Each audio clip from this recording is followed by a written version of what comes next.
पिछली क्लास में हमने इसमें पुष्पक्रम को पूरा पढ़ लिया। आज अपन इसमें एक नया टॉपिक स्टार्ट करते हैं, पुष्प। ये जो पुष्प है वो इस पूरी मॉर्फोलॉजी का एक सबसे इम्पोर्टेंट टॉपिक माना जाता है, पूरी मॉर्फोलॉजी का पुष्प। ध्यान से तो अपन लोग सबसे पहले इसमें पुष्प स्टार्ट करेंगे कंटेंट्स के साथ। तो अपन इसमें क्या क्या पढ़ेंगे कंटेंट में, आ जाइए। कंटेंट में सबसे पहले मैं आपको पढ़ाऊंगा इसका परिचय कि पुष्प क्या होता है, इसका इंट्रोडक्शन पढ़ेंगे अपन। इंट्रोडक्शन के बाद अपन इसमें एक नया हेडिंग पढ़ेंगे, आउट ऑफ एनसीईआरटी है ये, लेकिन ये पढ़ना जरूरी है, और वो है कुछ परिभाषाएं। मैं आपको इस पर तकरीबन 30 परिभाषाओं के आसपास पढ़ा दूंगा। कुछ परिभाषाओं के बाद में आप इसमें एक नया पॉइंट पढ़ोगे, पुष्प की सममिति। सममिति क्या होती है, इसकी डिटेल अपन इस पॉइंट के अकॉर्डिंग करेंगे, पुष्प की सममिति। इसके बाद आप पुष्प का एक एक चक्र डिटेल में पढ़ोगे। वैसे आप जानते हो, अगर नहीं भी जानते तो मैं बता दूं, पुष्प में 4 चक्र होते हैं। जब पहला चक्र होता है बाह्य दलपुंज, जो सबसे बाहर की तरफ होता है, इसकी डिटेल पढ़ेंगे। फिर आप पढ़ोगे इसमें दलपुंज, कोरोला जिसे इंग्लिश में बोल देते हैं, इसकी डिटेल पढ़ोगे। फिर आप पढ़ोगे इसमें पुमंग, एंड्रोइशियम, इसकी डिटेल पढ़ोगे। फिर आप पढ़ोगे इसमें जायांग, गाइनोइशियम,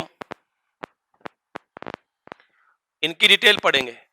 इसके बाद आप एक पढ़ोगे मुझसे, पुष्पासन पर पुष्प पत्रों का निवेशन। पुष्प पत्रों का निवेशन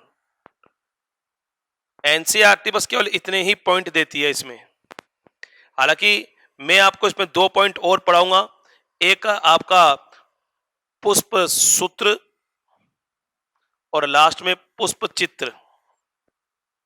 एनसीईआरटी थोड़ा सा आगे जाके देती है, फैमिली के ठीक पहले इन 2 पॉइंट्स को। हालांकि ये पुष्प के साथ ही पढ़ने चाहिए। जब आप इतना सारा पढ़ोगे तो आप कहोगे कि हमने पुष्प पढ़ा है। एक क्वेश्चन की गारंटी है इस टॉपिक से, 101% कम से कम एक आएगा, ज्यादा 2, 3, 4 कितने भी हो सकते हैं। मॉर्फोलॉजी का सबसे इंपॉर्टेंट टॉपिक है, इसलिए इसको थोड़ा ध्यान से पढ़ेंगे। अपन एनसीईआरटी कवर करेंगे line to line, diagram to diagram, और अपने अपने जो नोट्स हैं उनको भी कवर करते हुए पढ़ेंगे। तो स्टार्ट करते हैं सबसे पहले परिचय से। ये लीजिए परिचय। पहला क्वेश्चन आता है, पुष्प होता क्या है। तो पुष्प का नाम लेते ही एक डायग्राम आपके दिमाग में आता है, कुछ इस तरह से कि ऐसा सा एक पुष्प का डायग्राम आपने बहुत बार देखा है, छोटी क्लासेज में भी बहुत बार पढ़ा है। ये पूरा नहीं बनाया, ये इसका एक पार्ट बनाया मैंने, ये इसका दूसरा पार्ट बनाया मैंने, ये इसका तीसरा पार्ट बनाया मैंने, और ये इसका चौथा पार्ट बना दिया। ऐसे इधर भी ये इसका दूसरा पार्ट बनाया मैंने, ये इसका तीसरा पार्ट बनाया मैंने, और ये चौथा पार्ट बनाया। एक प्रारूपिक पुष्प है, इसमें ये जो नीचे वृंत समान या फूला हुआ भाग आप जो देख रहे हो, इसका नाम है पुष्पासन। अंग्रेजी में बोलते हैं इसको थैलेमस। और इसमें जो 4 पार्ट बनाए, उसमें जो सबसे बाहर की ओर है वो है बाह्य दल। अकेला बाह्य दल है, इसका ग्रुप होता है तब इसका नाम बाह्य दलपुंज हो जाता है। 2 नंबर पर जो बाहर से अंदर की ओर दिख रहा है वो है दल, अकेला। ग्रुप होने पर ये दलपुंज हो जाता है। 3 नंबर पर आप जो देख रहे हो वो है पुंकेसर, और 4 नंबर पर सबसे भीतर की ओर आप जो दिखाई दे रहा है आपको, ये रहा, वो है स्त्री केसर, अकेला, या इसका अपन अंडब भी कह देते हैं। और ये चारों क्या होती है, ये चारों पुष्पीय पर्ण है। इन चारों को पुष्पीय पत्तियों के, पुष्प की पत्ती पुष्पीय पर्ण है। वैसे आपने पढ़ा है कि पर्ण हमेशा परवसंधि से निकलती है। इसका मतलब अगर यहां पर्ण है तो यहां पर कहीं ना कहीं परवसंधि भी है। ये जो पुष्पासन में मैंने काली काली लाइनें अंदर की तरफ दिखाई है, जो एक दूसरे के बहुत ही पास पास है, बहुत ज्यादा पास पास है, ये परवसंधि है। और परवसंधि होने के कारण हम पुष्पासन की तुलना तने से कर सकते हैं। यानी पुष्पासन किसके इक्विवेलेंट है, तने के इक्विवेलेंट है। और पुष्पीय पर्ण सामान्य पर्ण के इक्विवेलेंट माने जा सकते हैं, हालांकि इनमें अंतर होता है। खैर, अब यहां से अपन पुष्प की परिभाषा देना चाह रहे हैं। तो सबसे पहले आपने ये देखा कि पुष्प में तने जैसी रचना पुष्पासन है और पत्ती जैसी रचना पुष्पीय पर्ण है। यानी पुष्प में तने के समान संरचना भी है और पत्ती के समान संरचना भी है, और तना तथा पत्ती दोनों मिलकर कहलाती है प्ररोह है। इसका मतलब पुष्प एक प्ररोह के समान संरचना है, या यूं बोल सकते हैं कि पुष्प एक प्ररोह है, अपन ये कह सकते हैं प्ररोह है। लेकिन जब मैं इस पुष्पासन को ध्यान से देखता हूं तो मुझे इसमें ऐसा लगता है कि जैसे पर्वसंध्या बहुत ही कंडेंस्ड है, बहुत ज्यादा पास पास है। इसलिए हम इसको बोलते हैं संगनित प्ररोह है, क्योंकि ये बहुत ही ठूस ठूस कर भरी हुई पर्वसंध्या है, बहुत पास पास है। अब ये काम क्या करता है पुष्प? आपने जनरल इंट्रोडक्शन में पढ़ा था कि पुष्प लैंगिक जन का स्थल होता है, मतलब ये लैंगिक जन के लिए बनता है। किस काम हेतु बनता है? लैंगिक जनन हेतु। परंतु यानी पुष्प का कार्य हो गया लैंगिक जनन करना। लेकिन अगर आप ये मानो कि पुष्प तो प्ररोह है और प्ररोह में तो तना और पत्ती आती है, तो तने का काम आप जानते हो संवहन करना होता है, सामान्य कार्य। पत्ती का काम आप जानते हो प्रकाश संश्लेषण, वाष्पोत्सर्जन और श्वसन। अगर ये प्ररोह है तो ये तने और पत्ती दोनों के ही कार्य करना चाहिए था, लेकिन ये तो इन दोनों के जो जनरल कार्य है उनसे हटकर कोई नया कार्य कर रहा है, और वो कार्य क्या है? लैंगिक जनन। इसका मतलब ये नॉर्मल काम नहीं कर रहा, ये कोई विशेष कार्य कर रहा है। और आप जानते हो जब जब कार्य विशेष होता है तब तब रूपांतरण होता है। इसका मतलब ये पुष्प प्ररोह तो है, पर कैसी प्ररोह है? रूपांतरित प्ररोह है, अत्यधिक संगनित प्ररोह है। वैसे अपन ये और देख सकते हैं कि जो तना है उसकी वृद्धि जीवन पर्यंत होती है। अगर मैं पुष्पासन को तने के तुल्य मानूं तो फिर पुष्पासन की वृद्धि भी जीवन पर्यंत होनी चाहिए, पर ऐसा नहीं होता है। पुष्पासन के वृद्धि बिंदु आप देख रहे हो ये स्त्रीकेसर या अंडप में आके समाप्त हो गया। इसका मतलब अगर नॉर्मल तने और पुष्पासन को देखें तो एक अंतर और आ जाता है कि तने की वृद्धि जीवन पर्यंत होती है, लेकिन पुष्पासन की वृद्धि सीमित होती है, क्योंकि इसका वृद्धि बिंदु स्त्रीकेसर या अंडप में समाप्त हो जाता है। इसका मतलब यहां पर जो प्ररोह है वो सीमित वृद्धि वाली है, सीमित वृद्धि वाली है। वृद्धि बिंदु समाप्त हो गया। अब मैं इन सबको जोड़कर बोलूंगा तो पुष्प की परिभाषा बन जाएगी कुछ इस तरीके से कि पुष्प एक अत्यधिक संगनित, सीमित वृद्धि वाली, लैंगिक जनन हेतु निर्मित, रूपांतरित प्ररोह माना जाता है। आपने देखा पहले मैंने इसके लक्षण लिखे और अब मैं इन लक्षणों को एक ऑर्डर में जोड़ देता हूं तो वो इसकी परिभाषा बन जाएगी। ये बन गई कि पुष्प एक अत्यधिक संगनित, ध्यान देना, सीमित वृद्धि वाला, लैंगिक जनन हेतु निर्मित, रूपांतरित प्ररोह माना जाता है। यहां हर शब्द का एक मीनिंग है। खैर, पुष्प पाए जाना एंजियोस्पर्मी पादपों का विभेदात्मक लक्षण है, मतलब यूनिक कैरेक्टर है ये एंजियोस्पर्म का। पूरे पादप जगत में एंजियोस्पर्म के अलावा ये कहीं पर भी देखने को नहीं मिलता है, मतलब ये किसी अकेला है ये एंजियोस्पर्म में, अकेले एंजियोस्पर्म के अलावा कहीं पर देखने को नहीं मिलता। चूंकि ये यूनिक कैरेक्टर है, शायद एक ऐसे ही याद करने के लिए बता रहा हूं, शायद इसीलिए लोग पुष्प का उपयोग अपनी भावनाओं को प्रकट करने के लिए करते हैं। जैसे सपोज मेरे हाथ में पुष्प है और मैं किसी को उसको दे रहा हूं, तो मैं कहना चाह रहा हूं कि ये पुष्प जैसे किसी का यूनिक है, मतलब किसी एक का ही है, ऐसे बस मैं भी आज से आपके लिए अकेला हूं और आप मेरे लिए अकेले हो, और कहीं पर अब तो वो कहने का मतलब है कि यूनिक कैरेक्टर है किसका? एंजियोस्पर्म का यूनिक कैरेक्टर है पुष्प। खैर, पुष्प का निर्माण, पुष्प लैंगिक जनन है, लैंगिक जनन हेतु बनता है, तो ये जननिक प्ररोह विभजोतक या जननिक रिप्रोडक्टिव सूट से बनता है। जनन का भाग है इसलिए रिप्रोडक्टिव सूट से बनता है। अब एक पुष्प में क्या क्या होता है? अगर आप एक पुष्प को देखोगे तो उसमें एक तो होता है पुष्पासन और एक होती है पुष्पीय पर्ण। पुष्पासन क्या है? तो अगर आप इस डायग्राम को ध्यान से देखें तो ये मैंने पुष्पासन बनाया। ये पुष्पासन जो है वो शीर्षस्थ फूला हुआ भाग है, किसका? पुष्पवरंत का। ये पुष्पवरंत है, आप देख रहे हो। यानी पुष्पासन के लिए एक बात आ गई, पुष्प में क्या क्या चीजें हो गई, दो चीजें हो गई। एक तो हो गई पुष्प में पुष्पासन और एक हो गई पुष्पीय पर्ण। अब आपसे कोई पूछे पुष्पासन क्या है, तो आप इस डायग्राम को देखकर आराम से बता सकते हो कि पुष्पासन जो है वो पुष्पवरंत का शीर्षस्थ फूला हुआ सिरा है। यहां लिख देता हूं मैं, पुष्प दो भाग, पहला क्या गया पुष्पासन थैलेमस जिसे बोल देते हैं, और इसका एक नाम और भी है, टोरस भी बोलते हैं इसको, और दूसरा आ गया पुष्पीय पर्ण। और पुष्पासन को आपने डायग्राम के हिसाब से बता दिया कि पुष्पासन पुष्पवरंत का शीर्षस्थ फूला हुआ सिरा है। पुष्पवरंत का शीर्षस्थ फूला हुआ सिरा, यह पुष्पासन है।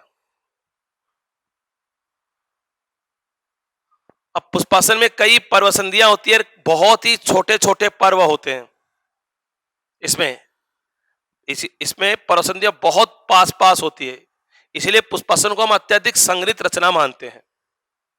पुष्पासन और तने में अंतर है, क्योंकि पर्व संधियां इसलिए तने के इक्विवेलेंट है, पर अंतर है।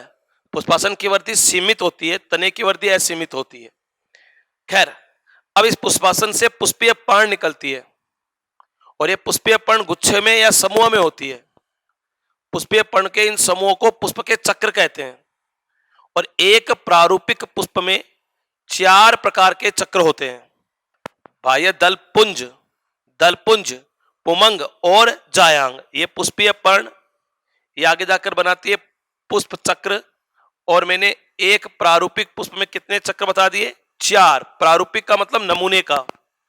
सबसे पहले बाह्य दलपुंज, हमारा पढ़ने का ऑर्डर हमेशा बाहर से अंदर की ओर होता है, अंग्रेजी में इसको बोलते हैं कैलिक्स। दूसरा पढ़ोगे आप इसमें दलपुंज, अंग्रेजी में से बोलते हैं कोरोला। तीसरा पढ़ोगे आप इसमें पुमंग, और अंग्रेजी में से बोलते हैं आप एंड्रोइशियम। चौथा आप पढ़ोगे इस पे जायांग, और अंग्रेजी में से बोलते हैं गाइनोइशियम। ये एक प्रारूपिक पुष्प के चक्र होते हैं, कितने, 4, जो हम एक एक करके पढ़ेंगे। ये मैंने आपको एक जनरल इंट्रोडक्शन पढ़ाया। एनसीईआरटी में बाह्य दलपुंज, दलपुंज, पुमंग और जायांग, इनका एक डायग्राम बना हुआ है, आप डायग्राम देख सकते हो, और मैंने वो डायग्राम आपके नोट्स में भी दिया हुआ है। एनसीईआरटी में थोड़े कलरफुल डायग्राम है, इसलिए वो देखने में अच्छे लगेंगे। हालांकि आपकी पैकेज में ऐसा नहीं लिखा हुआ है जो मैं अब पढ़ाने जा रहा हूं, लेकिन मैं इन चारों चक्र के बारे में भी आपको थोड़ा थोड़ा सा बताऊंगा। आप थोड़ा सा जानते हैं इनके बारे में, एक बार रिवीजन हो जाएगा, और ये थोड़ा सा इंट्रोडक्शन अपन इन चारों चक्र के बारे में करेंगे। ये सीरियल नंबर, ये चक्र का नाम, ये उसका सदस्य या इकाई, ये उसका सिंबल, और वो उसका कार्य। ध्यान से, ये मैंने जानबूझकर एक टेबल बना ली ताकि आपको पढ़ने में आसानी रहे। पुष्प चक्र का नाम, ये उसका सदस्य या उसकी इकाई, ये उसका प्रतीक लिखोगे, और लास्ट में कार्य लिख दोगे। हमारा पढ़ने का ऑर्डर बाहर से भीतर की ओर, तो हमने सबसे पहले उठाया बाह्य दलपुंज। पहला चक्र पढ़ा आपने, बाह्य दलपुंज, अंग्रेजी में बोलते हैं इसको कैलिक्स, तो इसका प्रतीक लिखा जाता है कैपिटल के। ये प्रतीक आपको फैमिलीज में बहुत ज्यादा काम आएंगे। बाह्य दलपुंज क्या है, तो अभी आपने परिभाषा देखी थी, चित्र देखा था कि पुष्प के पुष्पासन पर स्थित पुष्प का सबसे बाहरी चक्र, ये सबसे बाहरी चक्र है, जिसका प्रत्येक सदस्य बाह्य दल होता है, वह बाह्य दलपुंज कहलाता है। मैं यूं कहूं, कई सारे बाह्य दल मिलकर एक गुच्छा बनाते हैं, और बाह्य दलों का यह गुच्छा ही बाह्य दलपुंज होता है।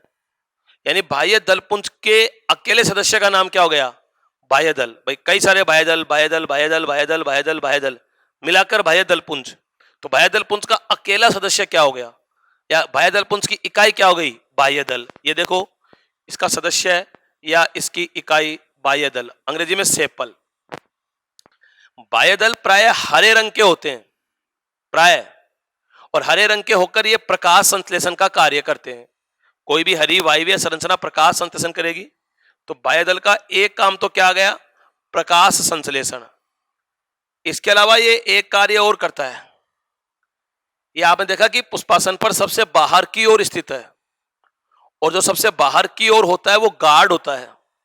इसका मतलब बाह्य दल सुरक्षा का कार्य भी करता है। किसकी सुरक्षा? अन्य चक्रों की सुरक्षा। कलिका अवस्था में, एक तरह से पुष्प के कलिका अवस्था में यह अन्य चक्रों को सुरक्षा भी प्रदान करता है। तो इसका दूसरा कार्य मैंने लिख दिया क्या, सुरक्षा। कलिका अवस्था में अन्य चक्रों को यह सुरक्षा भी देता है। ये हमने पहला चक्र पढ़ा, और वो है बाह्य दलपुंज। दूसरा पढ़ लेते हैं, दलपुंज। ये रहा दलपुंज। चित्र आप एनसीईआरटी से देख रहे हो। अंग्रेजी में इसको बोलते हैं कोरोला, और इसका प्रतीक लिखा जाता है कैपिटल सी। दलपुंज क्या है? बाहर से भीतर की ओर पुष्प के पुष्पासन पर स्थित पुष्प का द्वितीय चक्र, जिसका प्रत्येक सदस्य है या इकाई दल होती है, वह दलपुंज कहलाता है। मतलब कई सारे दलों का समूह होता है ये, इसलिए दलपुंज की इकाई क्या हो गई? इकाई या सदस्य है दल। अंग्रेजी में बोलते हैं इसको पेटल। और दल प्राय रंगीन होते हैं, हरे रंग के अलावा कोई दूसरे चटकीले या भड़कीले रंग वाले होते हैं ये। और रंगीन संरचना कीटों को अपनी ओर आकर्षित करती है। तो दलों का काम है कीटों को आकर्षित करना, कीट परागण हेतु, यानी दल कीट परागण में सहायक होते हैं। काम आ गया इसको कीटों को आकर्षित करना, कीटों को आकर्षित करना, ये इसका एक कार्य हो गया। अब आप मुझसे ये भी पूछ सकते हो, सर पुष्प की जो उत्पत्ति हुई थी वो लैंगिक जन के लिए हुई थी, आप कहां ये सुरक्षा प्रकाश संश्लेषण कीटों का आप तो लैंगिक जन करवाओ ना। तो देखो बाह्य दलपुंज और दलपुंज सीधे लैंगिक जन में भाग नहीं ले रहे हैं। लैंगिक जन के लिए चाहिए युग्मक, अगर ये युग्मक बनाते तो अपन कहते हैं सीधे भाग ले रहे हैं, पर ये लैंगिक जन में सहायक है, अप्रत्यक्ष रूप से भाग लेते हैं, और जो सहायता करते हैं उनको बोलते हैं सहायक। इसलिए बाह्य दलपुंज और दलपुंज इन दोनों को ही पुष्प के सहायक चक्र के नाम से जाना जाता है। याद रखें, सहायक चक्र किसे कहते हैं? बाह्य दलपुंज और दलपुंज को। और सहायक इसलिए है क्योंकि ये लैंगिक जन में सीधे भाग नहीं लेते हैं, अप्रत्यक्ष रूप से भाग लेते हैं। तीसरा आ रहा है पुमंग। अंग्रेजी में इसको आप बोलते हो एंड्रोइशियम, नाम से ही इसका प्रतीक आ रहा है। इसका प्रतीक कैपिटल ए। परिभाषा हो गई कि पुष्प के पुष्पासन पर बाहर से भीतर की ओर स्थित पुष्प का तीसरा चक्र पुमंग कहलाता है। इसका प्रत्येक सदस्य पुंकेसर होता है, यह पुंकेसरों का समूह है। तो इसकी सदस्य या इसके इकाई का नाम क्या हो गया? पुंकेसर। ये देखिए पुंकेसर, स्टेमन बोलते हैं अंग्रेजी में इसको। और पुंकेसर पुष्प के नर जननांग होते हैं। ध्यान दे, नर जननांग। जननांगों का काम होता है युग्मकों का निर्माण करना। नर जननांग का काम हो जाएगा नर युग्मकों का निर्माण करना। तो पुंकेसर क्या काम करेगा? इसका काम हो गया नर युग्मक बनाना, नर युग्मकों का निर्माण करना, मेल गैमिट फॉर्मेशन, ये इसका काम हो गया। और आगे चलें तो पुष्पासन पर एक चक्र और आएगा, ये रहा जायांग। अंग्रेजी में इसे बोलते हैं गाइनोइशियम। यहां से इसका प्रतीक निकल जाएगा और वो आ जाएगा कैपिटल जी। जायांग क्या है? तो आप देख रहे हो कि बाहर से भीतर की ओर चलें तो ये चौथा चक्र आ रहा है जायांग। हम यूं कह सकते हैं कि पुष्प के पुष्पासन पर स्थित पुष्प का सबसे भीतरी चक्र, इसके आगे कोई नहीं है। या यूं भी कह सकते हैं बाहर से भीतर की ओर स्थित पुष्प का चौथा चक्र जायांग कहलाता है। और जायांग जो होता है उसमें कई सारे स्त्रीकेसर या अंडप होते हैं। यानी जायांग की इकाई स्त्रीकेसर या अंडप। ये स्त्रीकेसर इसका सदस्य हो गया या इकाई बोल दीजिए। इसी का एक नाम और क्या हो गया? अंडप हो गया। पिस्टिल और कार्पल। और जायांग पुष्प के मादा जननांग होते हैं। हम बार बार कह रहे हैं जननांगों का काम होता है युग्मकों का निर्माण करना। तो मादा जननांग का काम हो जाएगा मादा युग्मकों का निर्माण करना। तो जायांग का काम क्या हो गया? मादा युग्मकों का निर्माण करना। अब देखो, बिना युग्मकों के कभी भी लैंगिक जनन नहीं होता। इसका मतलब अगर मुझे लैंगिक जनन कराना है तो मुझे नर युग्मक भी चाहिए और मुझे मादा युग्मक भी चाहिए, और अगर मुझे नर युग्मक चाहिए तो मुझे पुमंग चाहिए ही चाहिए, क्योंकि यही नर युग्मक बनाएगा। और अगर मुझे मादा युग्मक चाहिए तो मुझे जायांग चाहिए ही चाहिए, क्योंकि यही मादा युग्मक बनाएगा। इसका मतलब पुमंग और जायांग पुष्प में लैंगिक जनन में प्रत्यक्ष रूप से भाग लेते हैं, इनके बिना काम नहीं हो सकता। इसलिए ये पुष्प के आवश्यक चक्कर भी कहलाते हैं। ये लीजिए, ये हमने क्या किया कि पुष्प के एक एक चक्कर को बड़े संक्षिप्त रूप में पढ़ा, एक टेबल के रूप में पढ़ लिया, जिससे आपको याद करने में सुविधा हो जाएगी। अब ये पुष्प का परिचय समाप्त हुआ।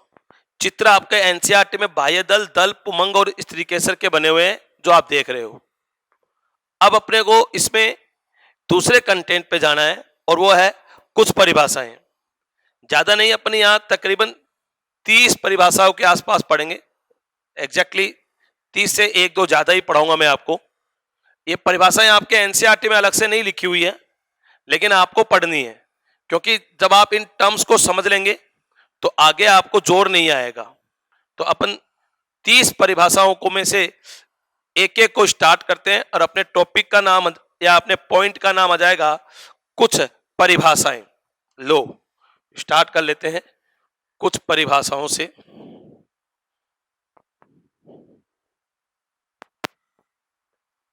यहां पर कुछ परिभाषाएं, यहां पर मैं केवल शब्द लिखूंगा, बाकी परिभाषा बोलूंगा। पैकेज में लिखी हुई मिलेगी, आप चाहे तो मेरे साथ लिख सकते हैं। तो पहली परिभाषा, द्विलिंगी पुष्प, बाइसेक्सुअल फ्लावर, या इसको एक और नाम से जानते हैं हर्मेफ्रोडाइट, या इसको एक और नाम से जानते हैं परफेक्ट पुष्प। परफेक्ट पुष्प किसे कहेंगे? नाम ही छुपा हुआ है। कोई भी ऐसा पुष्प जिसमें पुंकेसर और स्त्री केसर, या यूं कह दीजिए पुमंग और जायांग दोनों आवश्यक रूप से पाए जाते हैं, वह द्विलिंगी पुष्प होता है। जिसमें दोनों प्रकार के जननांग हो, नर जननांग पुमंग और मादा जननांग जायांग दोनों उपस्थित हो, उसको द्विलिंगी पुष्प कहते हैं। और यहां मैं प्रतीक लिख रहा हूं, प्रतीक आपको बना लेने, साथ साथ याद करने, फैमिलीज में बहुत काम आएंगे। ये इसका प्रतीक होता है। यहां एक शब्द पे आई है परफेक्ट पुष्प। हम किसी पुष्प को परफेक्ट कब कहेंगे? जब उसमें आवश्यक रूप से पुमंग और जायांग उपस्थित होंगे। हम इन दोनों की गारंटी ले सकते हैं कि परफेक्ट वही होगा जिसमें पुमंग और जायांग दोनों होगा। बाह्य दलपुंज और दलपुंज उसमें हो तो भी परफेक्ट हो सकता है, और नहीं हो तो भी परफेक्ट हो सकता है, लेकिन आवश्यक रूप से उसमें पुमंग और जायांग होने चाहिए, तभी वो परफेक्ट होगा। दूसरा पढ़ोगे आप, एक लिंगी पुष्प, यूनिसेक्सुअल फ्लावर। नाम कह रहा है ऐसा पुष्प जिसमें केवल एक ही प्रकार के जननांग पाए जाते हो, जिसमें या तो केवल पुमंगी होगा और या केवल जायांगी होगा, केवल एक प्रकार का जननांग होगा, दूसरा अनुपस्थित होगा, उसको बोलते हैं एक लिंगी पुष्प। अब एक लिंगी पुष्प में दो कंडीशन बनती है, तो आप दो प्रकार के पढ़ोगे इनको। एक पढ़ोगे आप पुमंगी पुष्प, जिसका एक और नाम है नर पुष्प, और एक पढ़ोगे आप जायांगी पुष्प, जिसका एक और नाम पढ़ोगे आप मादा पुष्प। पुमंगी किसे बोलोगे? मतलब ऐसा एक लिंगी पुष्प जिसमें केवल पुमंग होता हो, जायांग नहीं होता हो। इसमें पुमंग होगा, पुमंग मतलब नर जननांग होगा, मादा जननांग नहीं होगा। चूंकि इसमें नर जननांग है इसलिए इसका नाम हो गया नर पुष्प, और इसका प्रतीक ऐसे होता है। और जायांगी या मादा पुष्प, ऐसा पुष्प जिसमें जायांग उपस्थित होता है परंतु पुमंग नहीं होता। यहां पर मादा जननांग है इसलिए इसको मादा पुष्प कहते हैं, और इसका प्रतीक ये हो जाता है। प्रतीक साथ साथ लिख लेना है आपको। नेक्स्ट, बंध्य पुष्प, न्यूटर, या आप इनको एलिंगी पुष्प के नाम से भी जानते हो। एलिंगी पुष्प मतलब ये ऐसे पुष्प होते हैं जिनमें किसी प्रकार के कोई भी जननांग नहीं होते, ना इनमें पुमंग है ना इनमें जायांग है, और अंग्रेजी में इनको न्यूटर बोलते हैं, इसलिए इसका प्रतीक कैपिटल एन लिखा जाता है। जो आप देख सकते हो। ये द्विलिंगी पुष्प, एकलिंगी पुष्प और बंध्या या अलिंगी पुष्प, ये तीनों टर्म हम पुष्प के लिए काम में लेते हैं। चौथा, डायोइसियस, इसकी हिंदी नहीं पढ़े तो अच्छा है, फिर भी कोई पढ़ना चाहे तो एक लिंगाश्रयी, यह पादप के लिए काम आने वाली टर्म है। ऐसा पादप जिस पर केवल एक ही प्रकार के एक लिंगी पुष्प होते हैं, उस पर जितने भी पुष्प होंगे वो सब के सब एक लिंगी होंगे और वो केवल एक ही प्रकार के होंगे, या तो सारे नर होंगे और या सारे मादा होंगे। केवल एक ही प्रकार का एक लिंगी पुष्प रखने वाला पादप डायोइसियस होता है, एक लिंगाश्रयी होता है। और इसका एग्जाम्पल पपीता। इसका मतलब यह हो गया कि जो डायोइसियस होंगे उनके कम से कम दो रूप होंगे, एक नर पादप का और एक मादा पादप का, दो रूप है, इसीलिए इसका नाम डायोइसियस अंग्रेजी में। यूं समझिए, ये एक पौधा केवल एक लिंगी पुष्प एक ही प्रकार के, जैसे ये सारे नर हैं तो इसका कोई दूसरा रूप भी होता होगा। दूसरा रूप ये भी डायोइसियस है क्योंकि इस पर सारे के सारे मादा है, इस पर भी केवल एक प्रकार का एक लिंगी और इस पर भी केवल एक प्रकार का एक लिंगी, कुल मिलाकर दो रूप हो गए, इसलिए इनको बोलते हैं डायोइसियस। पपीता बेस्ट एग्जांपल है, पौधे के लिए टर्म काम आती है ये। Next, monoecious. मोनोइसियस की हिंदी होती है उभय लिंगाश्रयी। उभय लिंगाश्रयी मतलब ये ऐसा पादप होता है जिस पर दोनों प्रकार के एक लिंगी पुष्प पाए जाते हैं। पुष्प अभी भी एक लिंगी है लेकिन अकेले पर ही दोनों प्रकार के हैं, उस पर नर भी है आप देख रहे हो और उस पर मादा भी है, दोनों प्रकार के एक लिंगी पुष्प जब किसी पौधे पर होते हैं तो उस पौधे को अपन बोलते हैं मोनोइसियस। याद करने की बात है, यह भी पौधे के लिए काम आने वाली टर्म है। नेक्स्ट है पॉलीगेमस। पॉलीगेमस ये ऐसा पादप होता है जिस पर सभी प्रकार के पुष्प होते हैं, एक लिंगी नर भी होते हैं, एक लिंगी मादा भी होता है और उभयलिंगी पुष्प भी होते हैं इस पर सभी प्रकार के, तो उसको बोलेंगे पॉलीगेमस। ये देखिए, एक लिंगी नर भी है, एक लिंगी मादा भी है और उभयलिंगी भी है, तो उसको अपन बोल देंगे पॉलीगेमस। आम इसका सबसे बेस्ट एग्जाम्पल है। आम याद करने की बात है, ये चौथी, पांचवी और छठी टर्म अपन प्लांट के लिए काम में लेते हैं। नेक्स्ट परिभाषा आप पढ़ोगे सहायक चक्कर, ये मैंने पहले पढ़ा दिया, एसेसरी वॉल। मैंने कहा था पुष्प के बाह्य दलपुंज और दलपुंज पुष्प के सहायक चक्कर कहलाते हैं। अब ये सहायक क्यों है इसका भी रीजन बताया था, क्योंकि ये लैंगिक जनन में अप्रत्यक्ष रूप से भाग लेते हैं, डायरेक्ट भाग नहीं लेते हैं। चूंकि ये लैंगिक जनन में अप्रत्यक्ष रूप से भाग लेते हैं इसीलिए ये पुष्प के सहायक चक्कर कहलाते हैं। याद रखें, सहायक चक्र का मतलब हो गया लैंगिक जनन में अप्रत्यक्ष रूप से भाग लेते हैं, इसलिए बाह्य दलपुंज और दलपुंज पुष्प के सहायक चक्र कहलाते हैं। एक आ जाता है आपके आवश्यक चक्कर, एसेंशियल वॉल। ये कौन से होते हैं? चायांग और पुमंग पुष्प के आवश्यक चक्र कहलाते हैं। क्यों कहलाते हैं इसका रीजन आपको पता है, क्योंकि ये लैंगिक जनन में प्रत्यक्ष रूप से भाग लेते हैं, तो वो लैंगिक जनन में प्रत्यक्ष रूप से भाग लेते हैं इसलिए आवश्यक चक्र है, पुमंग और है जायांग। याद रखें, एक परिभाषा और है पूर्ण पुष्प। ऐसा पुष्प जिसमें पुष्प के चारों प्रकार के चक्र पाए जाते हैं, बाह्य दलपुंज, दलपुंज, पुमंग और जायांग, जिसमें चारों चक्र होते हैं वो पूर्ण पुष्प होता है। और एक होता है अपूर्ण पुष्प, इनकम्प्लीट फ्लावर। ये क्या है?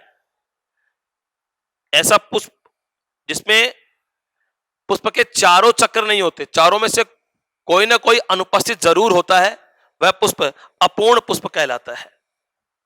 ये 10 परिभाषाएं मैंने आपको अभी पढ़ाई। और परिभाषाएं, 3 टर्म आप काम में लोगे, डाइक्लेमाइडियस, हैप्लोक्लेमाइडियस और एक्लेमाइडियस। यहां से लिखता हूं मैं डाइक्लेमाइडियस। ये क्लेमाइडियस वर्ड अपन सहायक चक्रों के लिए काम में लेते हैं। तो ऐसा पुष्प जिसमें दोनों प्रकार के सहायक चक्र, बाह्य दलपुंज और दलपुंज पाए जाते हैं, वह डाइक्लेमाइडियस होता है। डाई मानी दो, दोनों सहायक चक्र हैं, इसलिए डाइक्लेमाइडियस। फिर आ गया एक हैप्लोक्लेमाइडियस। हैप्लो मानी एक, मतलब ऐसा पुष्प जिसमें केवल एक ही प्रकार का सहायक चक्र हो, या तो बाह्य दलपुंज होगा और या दलपुंज होगा, दोनों में से कोई एक ही होगा तो उसको बोलेंगे हैप्लोक्लेमाइडियस। और एक टर्म आपने पीछे भी पढ़ी थी पुष्पक्रम में, एक्लेमाइडियस। ए मानी एब्सेंट, मतलब ऐसा पुष्प जिसमें पुष्प के सहायक चक्र अनुपस्थित होते हैं, ना तो उसमें बाह्य दलपुंज होगा और ना ही दलपुंज होगा, तो उसको अपन बोलेंगे एक्लेमाइडियस।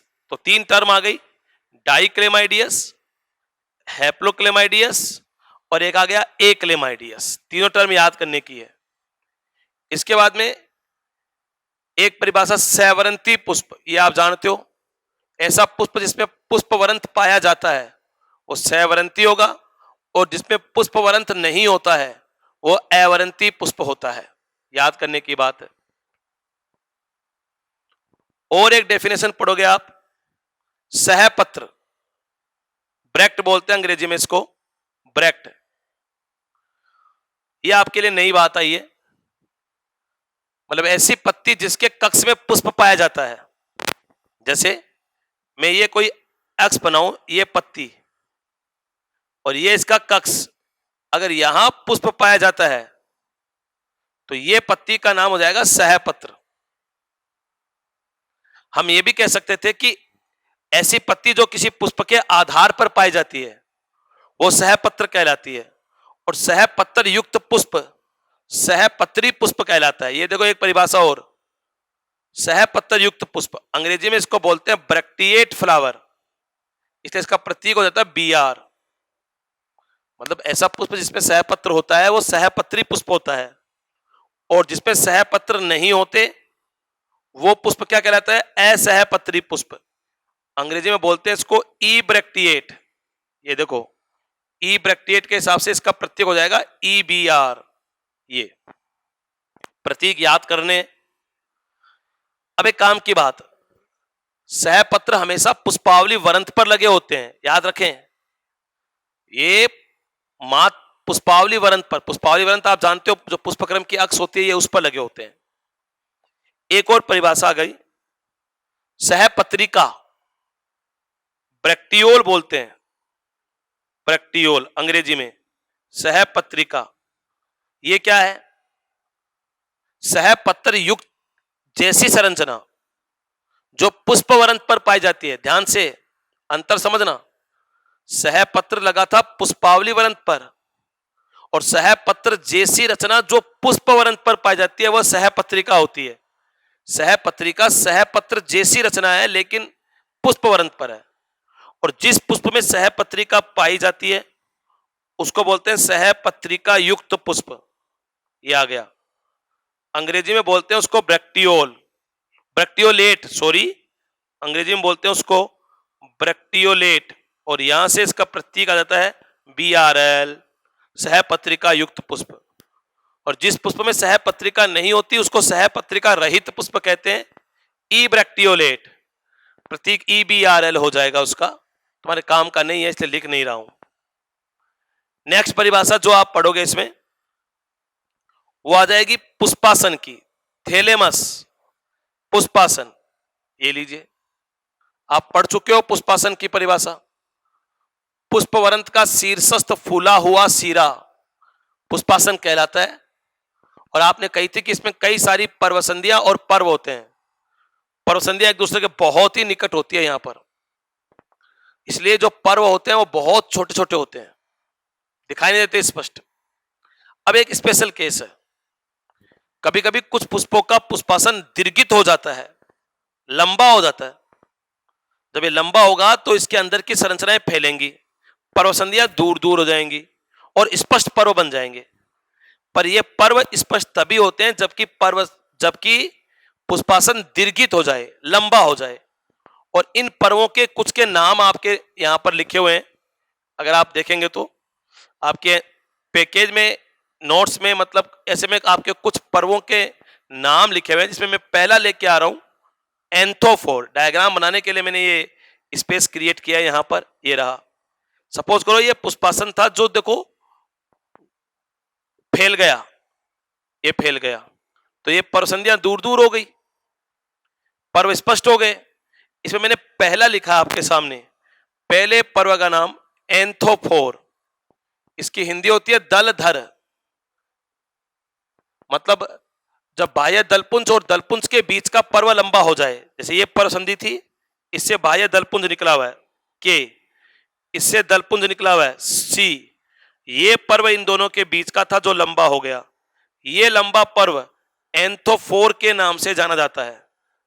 और एंथोफोर यानी कि दलधर साइलिन में पाया जाता है, साइलिन एग्जाम्पल है, याद हो तो कर लेना, नहीं कोई बात नहीं है। नेक्स्ट डेफिनेशन जो आप पढ़ोगे वो आ जाएगा एंड्रोफोर, हिंदी में बोलते हैं पुमंगधर। ये लीजिए, देखो ये एक और पर्व संधि है, इससे निकलता है पुंकेसर यानी कि पुमंग ए। कभी कभी क्या होता है, दलपुंज और पुमंग के बीच का पर्व लंबा हो जाता है, जब दलपुंज और पुमंग के बीच का पर्व लंबा हो जाता है तो इसको बोलते हैं पुमंगधर, अंग्रेजी में एंड्रोफोर। ये पैसन पुष्प पेसिफ्लोरा में पाया जाता है। एक और पढ़ोगे आप यहां जायांगधर, इसकी हिंदी मत पढ़ना, इसकी अंग्रेजी पढ़ना गाइनोफोर। हिंदी में क्या है, जायांगधर और जायांगाधर, ये दो शब्द होते हैं, ध्यान से, ये दोनों शब्दों में दिन रात का अंतर होता है, जबकि अगर आप इनको देखोगे तो हिंदी में केवल आ की मात्रा का अंतर है। यहां बात चल रही है जायांगधर, पुमंग और जायांग के बीच का पर्व जब लंबा हो जाता है, ये और यहां से निकला ये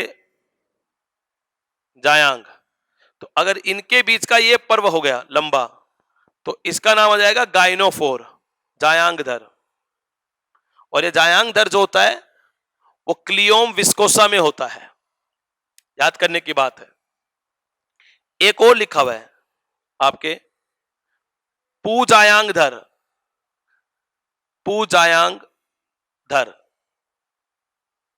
एंड्रोगाइनोफोर या गाइनेंड्रोफोर इसको अंग्रेजी में बोलते हैं, गाइनेंड्रोफोर। ये क्या है, ये पुमंगधर और जायांगधर दोनों को मिलाकर अपन क्या कहते हैं, गाइनेंड्रोफोर। ये देखो दोनों का योग है, ये पुमंगधर और जायांगधर दोनों का सम्मिलित रूप पूजायांगधर या गाइनेंड्रोफोर कहलाता है। दोनों अगर किसी में हो तो दोनों को संयुक्त रूप से अपन पूजायांगधर या गाइनेंड्रोफोर कह देते हैं। एक डेफिनेशन और है यहां पर, और वो है कार्पोफोर। समझे, कार्पोफोर क्या होता है कि कभी कभी पुष्पासन अंडाशय के अंदर घुस जाता है, तो पुष्पासन का जो भाग अंडाशय में घुस गया वो कार्पोफोर कहलाता है, याद करने की बात है। धनिया में होता है कार्पोफोर। नेक्स्ट दो इंपॉर्टेंट परिभाषा, एक आ गई सहपत्र चक्र, हिंदी के हिसाब से कम आती है ये, अंग्रेजी में इसको बोलते हैं इन्वोल्यूकर। याद रखना ये सहपत्रों का चक्र है, सहपत्रों का चक्र है, इसीलिए इसका नाम है हिंदी में सहपत्र चक्र और अंग्रेजी में इन्वोल्यूकर। एक और ये वेरी इंपॉर्टेंट, ये देखो मैंने मार्क भी किया है, वेरी इंपॉर्टेंट, और वो आ गया अनुबाह्य दलपुंज। अंग्रेजी में इसे बोलते हैं अपन एपिकेलिक्स, एपिकेलिक्स। तो सबसे पहले तो इसका प्रतीक लिखा जाता है EPI, एपी और कैलिक्स का के। होता क्या है अनुबाह्य दलपुंज, ये सहपत्रिकाओं का चक्र होता है। ध्यान से अगर सहपत्रों का होता तो नाम होता इन्वोल्यूकर, ये सहपत्रिकाओं का चक्र होता है और ये मालवेसी कुल के पादपों में पाया जाता है। कहां बताया मैंने आपको, मालवेसी कुल के पुष्पों में होता है ये। एक्चुअली मालवेसी कुल के पुष्पों में बाह्य दल के बाहर होता है, ये बाह्य दल के बाहर है, इसीलिए अंग्रेजी में एपिकेलिक्स कहा जा रहा है। और ये पुष्प का आवश्यक भाग, पुष्प का भाग नहीं होता, ये पुष्प का भाग होता तो पुष्पासन से बनता, लेकिन ये तो सहपत्रिकाओं का चक्कर है। ये आया हुआ क्वेश्चन है, अनुबाह्य दल किसका चक्र होता है, सहपत्रिकाओं का चक्कर है, मालवेसी कुल के पुष्पों में पाया जाता है। नेक्स्ट वन, एक परिभाषा और, आइसोमेरी या आइसोमेरस पुष्प, आइसोमेरी समतई पुष्प बोलते हैं। मतलब आप जानते हो कि एक पुष्प में 4 चक्र होते हैं, प्रत्येक पुष्प चक्र में कुछ ना कुछ सदस्य है, मतलब पुष्प पत्र होते हैं। कभी कभी क्या होता है कि एक पुष्प के चारों चक्रों के पुष्प पत्र संख्या में समान होते हैं। मतलब जैसे बाह्य दलपुंज में जितने बाह्य दल हैं, दलपुंज में उतने ही दल हैं, और पुमंग में उतने ही पुंकेसर हैं, जायांग में उतने ही स्त्री केसर हैं। तो जब पुष्प के विभिन्न पुष्प चक्र के पुष्प पत्रों की संख्या समान हो, या किसी एक समान अंक की गुणज हो, या तो संख्या क्या हो समान, और या फिर वो किसी एक समान अंक की क्या हो गुणज, तो उसको बोलते हैं आइसोमेरी। जैसे किसी में 4 की गुणज हो सकती है, ये 5 की गुणज में हो सकते हैं, 3 की गुणज में हो सकते हैं। तो या तो संख्या समान हो या समान अंक की गुणज हो, तो उसको आइसोमेरी कहते हैं। और यहां पर 3 टर्म आप पढ़ते हो आइसोमेरी के लिए। Number 1, ट्राइमेरस flower. ट्राइमेरस की हिंदी होती है त्रितयी पुष्प। मतलब जब पुष्पासन पर पुष्प पत्रों की संख्या 3 हो, हर चक्कर में 3 या 3 की गुणज हो, तो उसको बोलते हैं त्रितयी पुष्प। और त्रितयी पुष्प एक बीजपत्री पादपों की विशेषता है। आप आगे पढ़ोगे एक बीजपत्री पादपों में त्रितयी पुष्प होते हैं। एक पढ़ोगे आप चतुर्थयी, नाम में छुपा हुआ है, 4 या 4 की गुणज, तो उसको बोलते हैं चतुर्थयी। और एक पढ़ते हो पंचतयी, 5 या 5 की गुणज, तो उसको पंचतयी बोलते हैं। चतुर्थयी और पंचतयी द्विबीजी पादपों की विशेषता है, याद करने की बात है। ट्राइमेरस त्रितयी एक बीजपत्री पादपों की विशेषता, और चतुर्थयी और पंचतयी द्विबीजी पादपों की विशेषता है। यह था आइसोमेरी। और एक होता है हिटेरोमेरी, ये था समतयी और वो है विषमतयी। इसका ठीक उल्टा, अब यहां नहीं है, ऊपर लिख देता हूं मैं एक, हिटेरोमेरी। मतलब जब किसी पुष्प के विभिन्न पुष्प चक्रों में पुष्प पत्रों की संख्या समान नहीं हो, ना ही एक किसी समान अंक की गुणज में हो वो, तो उसे हिटेरोमेरी विषमतयी पुष्प कहते हैं। ये विभिन्न परिभाषाएं, 30 परिभाषाओं की बात हुई थी, 30 परिभाषा मैंने पढ़ा दिया आपको। अब अपन इसमें एक नया कंटेंट लेके आते हैं, और वो है पुष्प की सममिति। और देखो, सममिति पढ़ने के लिए भी आपको पहले कई सारी परिभाषाएं पढ़नी पड़ेगी। तो स्टार्ट करते हैं पुष्प की सममिति से। इसमें पहले मैं आपको सममिति से संबंधित कुछ परिभाषाएं पढ़ाऊंगा, फिर अपन इसमें सममिति पढ़ेंगे। आपके नोट्स में ये बिल्कुल हेडिंग डाल के लिखा हुआ है, और एनसीईआरटी में इसका हेडिंग नहीं है, कंटिन्यूअस चल रहा है मामला। आप नोट्स पढ़ के एनसीईआरटी पढ़ोगे, आपको पूरी समझ में आएगी। तो अपन पुष्प की सममिति पढ़ लेते हैं। ये रहा पुष्प की सममिति, सिमेट्री ऑफ फ्लावर। पहले इसमें कुछ परिभाषाएं। एक परिभाषा मात्र अक्ष, ये आप पढ़ चुके हो, पुष्पावली वरंत इसका दूसरा नाम था, पुष्पावली वरंत। या आप इसका एक और नाम लिख चुके हो, पुष्पाक्ष। वह अक्ष जिस पर पुष्पक्रम विकसित होता है। ये रहा, मान लीजिए इस पर एक फूल दिखाया मैंने,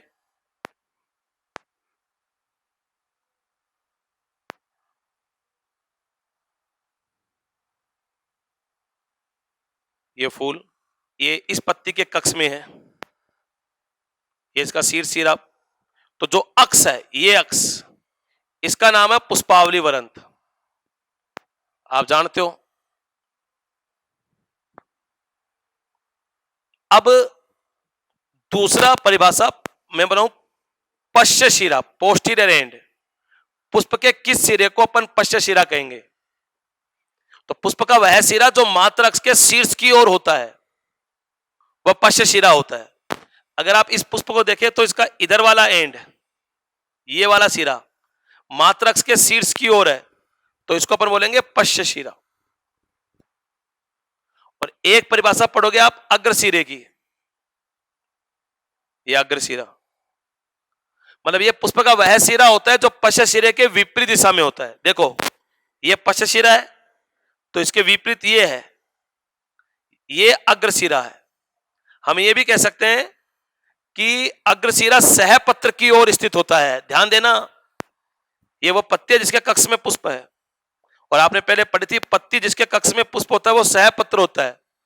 तो जो सहपत्र की ओर सिरा होगा वो अग्रसिरा होगा, और जो मात्र अक्ष के शीर्ष की ओर होगा वो पश्च शिरा होगा। अब मैं कुछ तल पढ़ाऊंगा आपको, जैसे एक पढ़ाऊंगा मध्य तल, मीडियन प्लेन, एक पढ़ाऊंगा पार्श्व तल, लेटरल प्लेन, और एक पढ़ाऊंगा मैं आपको विकीर्ण तल, डायागोनल प्लेन। ये 3 तल। और याद रखना, तल हमेशा पुष्प के केंद्र से होकर गुजरेंगे। पहले मध्य तल, इसको समझाने के लिए एक डायग्राम बनाऊं मैं। ये एक मैंने डायग्राम बना दिया। मान लीजिए ये पुष्प है, ये निशान मात्रक्स का है, डार्क सर्किल, ये मात्रक्स है। अब मैं पूछूं पुष्प का कौन सा सिरा मात्रक्स की ओर है, तो ये सिरा मात्रक्स की ओर है, मतलब ये पश्च शिरा है, और इसका विपरीत सिरा ये रहा, ये अग्र सिरा है। ये पुष्प का सेंटर है। अब पहला तल मध्य तल, पुष्प के पश्च सिरे को इसके अग्र सिरे से मिलाने वाला तल ये रहा। पश्च सिरे को अग्र सिरे से मिलाने वाला तल मध्य तल होता है, तो इसका नाम हो गया मध्य तल। तल बोलते ही समझ गए सेंटर से गुजरेगा। दूसरा ये रहा, मध्य तल के समकोण पर स्थित तल, आप देख रहे हो ये वाला, ये इस मध्य तल के समकोण पर है, इसका नाम है पार्श्व तल, लेटरल प्लेन। और तीसरा मध्य तल और पार्श्व तल के बीच में से स्थित, बीच में से गुजरने वाला तल, ये देखो ये इनके बीच में से गुजरा है, और जो बीच में से गुजरा है उसका नाम है विकर्ण तल। मध्य तल और पार्श्व तल के बीच में स्थित तल विकर्ण तल। मध्य तल पश्च सिरे को अग्र सिरे से जोड़ने वाला तल, पार्श्व तल मध्य तल के समकोण पर स्थित तल, इन दोनों के बीच में पाए जाने वाला तल विकर्ण तल हो जाएगा। यह याद करने की बात है। अब मैं सममिति पे आता हूं। सममिति के आधार पर पुष्प 3 प्रकार के पढ़ेंगे हम। कितने प्रकार के? 3 प्रकार के पुष्प पढ़ेंगे। सममिति की प्रकार की बात नहीं कर रहा हूं, सममिति के आधार पर हमने पुष्पों के प्रकार की बात करी है, और वो आप 3 प्रकार के पढ़ोगे। 3 कौन कौन से? अभी लीजिए। एक पढ़ोगे आप त्रिज्या सममित, एक पढ़ोगे आप उसमें एक व्यास सममित, एक पढ़ोगे असममित। अपन को टेबल बना के पढ़ेंगे। ये टेबल बनाई, सीरियल नंबर, पुष्प का प्रकार, ये उसका चिन्ह मतलब सिंबल, प्रतीक होगा, ये उसकी सममिति, और ये उसके एग्जाम्पल। हम एक एक करके पढ़ रहे हैं। पहला पढ़ोगे आप त्रिज्या सममित, नाम में ही सब कुछ छिपा हुआ है। अंग्रेजी में बोलते हैं इसको एक्टिनोमॉर्फिक। ये लीजिए, मतलब ऐसा पुष्प जिसे किसी भी तल से काटने पर वह 2 समान अर्धांशों में बढ़ जाता हो। आप किसी भी तल से काट लीजिए, चाहे मध्य तल से काटिए, चाहे पार्श्व तल से काटिए, चाहे विकर्ण तल से काटिए, किसी भी तल से काटने पर वह 2 समान अर्धांशों में विभाजित होता हो, उसको अपन त्रिज्या सममित पुष्प कहते हैं। आपने मध्य तल से काटा तो आधा दाईं तरफ और आधा बाईं तरफ, पार्श्व तल से काटेंगे तो आधा ऊपर आधा नीचे, ऐसे विकीर्ण तल से भी काटने पर ये बिल्कुल 2 समान अर्धांशों में बटेगा, उसको त्रिज्या सममित पुष्प कहते हैं। और इसका प्रतीक ये होता है, ये प्रतीक आपको याद करना पड़ेगा। सममिति, त्रिज्या सममित पुष्पों की सममिति अरीय होती है, रेडियल सिमेट्री होती है, याद करना पड़ेगी, याद करनी पड़ेगी। अरीय को अपन त्रिज्यी भी बोलते थे, ये इसकी सममिति होती है। एग्जाम्पल बहुत सारे लिख सकते हो, सरसों लिख सकते हो, धतूरा लिख सकते हो, मिर्ची लिख सकते हो। ये मैंने आपके एनसीईआरटी के लिखे हैं, आप चाहो तो बहुत सारे एग्जाम्पल लिख सकते हो। कल को क्वेश्चन आ जाए सरसों की सममिति कैसी होती है, तो पहले आपको सरसों का पुष्प का प्रकार याद आएगा कि त्रिज्या सममित होता है, और त्रिज्या सममित पुष्पों की सममिति अरीय होती है, इसका मतलब सरसों की सममिति अरीय होती है। बढ़िया क्वेश्चन बोला जाए। दूसरा जाएगा एक व्यास सममित पुष्प, मतलब ऐसा पुष्प जो केवल एक तल से 2 समान अर्धांशों में विभाजित होता हो। जैसे मैंने ये बनाया पुष्प एक,